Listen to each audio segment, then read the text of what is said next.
చామంతి అయితే ఇంటికి వచ్చాక స్వరతో జరిగిందంతా చెప్తుంది. ఇక స్వర నీకు నేను ఈ విషయం రాత్రే చెప్దాం అనుకున్నాను, కానీ నా ఫోన్ స్విచ్ ఆఫ్ వచ్చింది, అందుకే నీకు ఫోన్ చేయలేదు అని చెప్పి అంటూ ఉంటుంది.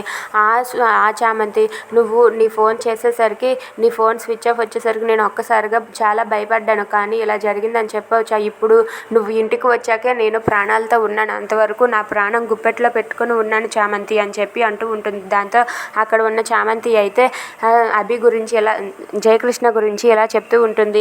అసలు జయకృష్ణ సార్ ఎంత మంచివారో తెలుసా? అతనేమో వాచ్మెన్ గదిలో పడుకొని అక్కడ ఉన్న వాచ్మెన్ వాళ్ళ ఆవిడనేమో నా దగ్గరికి తోడుగా పంపించారు. ఈ రోజుల్లో అలా ఎవరైనా ఉంటున్నారా స్వర? చెప్పు.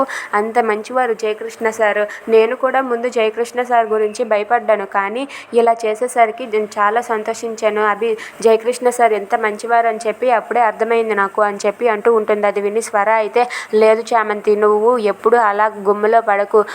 ముందు అలానే చేస్తారు, తర్వాత ఇంకేమైనా చేస్తారు. ముందు వాళ్ళ గురించి మనం మంచి చెడ్డ అన్నీ తెలుసుకున్నాకే మనం వాళ్ళతో క్లోజ్గా మూవ్ అవ్వాలి. అంతవరకు వాళ్ళని మనం పరాయి వాళ్ళలాగా చూడాలి అని చెప్పి స్వర అయితే చామంతితో అంటుంది. అది విని చామంతి అయితే, ఏంటి స్వర, ఎప్పుడు నువ్వు ఇలానే మాట్లాడతావు? ఇప్పుడు ఈరోజు మాత్రం నాకు బాగా అర్థమైంది, జయకృష్ణ సార్ అంత మంచివారు ఇక ఎవ్వరూ ఉండరు ఈ ప్రపంచం మీద అని చెప్పి నేనైతే అనుకుంటున్నానని చెప్పి చామంతి స్వరతో అంటుంది. అది విని చామంతి అయితే, సరేలే, నీ నమ్మకం నీది, అయినా సరే ఈ చామంతి ఏంటి ఆ జయకృష్ణ మీద ఇంత నమ్మకం పెట్టుకుంటుంది? నేను చామంతిని ఒక కంట కనిపెడుతూ ఉండాలని చెప్పి స్వర తనలో తను అనుకుంటుంది. Please subscribe.